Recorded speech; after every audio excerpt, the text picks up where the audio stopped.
প্রত্যেক বনি আদম, প্রত্যেক মানুষ হচ্ছে গুনাহগার, মানুষ হচ্ছে পাপী, প্রত্যেক মানুষ হচ্ছে অন্যায়কারী।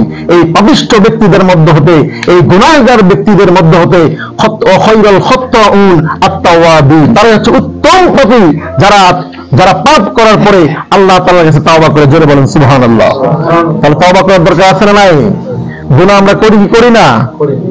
রাসূল সাল্লাল্লাহু আলাইহি ওয়াসাল্লাম সমস্ত মানুষদেরকে ডাক দিয়ে বলছেন, ও আমার সাহাবীরা, তোমরা আল্লাহর কাছে বেশি করে তওবা করো। কি করো? তোমরা তওবা করো। আমি ফাইন্নী, রাসূল সাল্লাল্লাহু আলাইহি ওয়াসাল্লাম বলছেন, ফাইন্নী আতুবু ফিল ইয়াউমি ইলাইহি মিআতা মাররা, তোমরা এজন্য তওবা করবে, আমি নিজেও আল্লাহর কাছে দৈনিক 100 বার তওবা করি। জোরে বলেন সুবহানাল্লাহ। রাসূল সাল্লাল্লাহু আলাইহি ওয়াসাল্লাম প্রসঙ্গে বলা হয়েছে, লিয়াগফিরা লাকাল্লাহু মা তাকদ্দামা মিন যামবিহি, এই নবীর সামনের পিছনের সমস্ত গুনাহগুলোকে মাফ করে দেওয়া ছিল। মানে নবীর আগের কোনো গুনাহ নাই, রাসূল সাল্লাল্লাহু আলাইহি সাল্লামের ভবিষ্যতেও কোনো গুনাহ হবে না।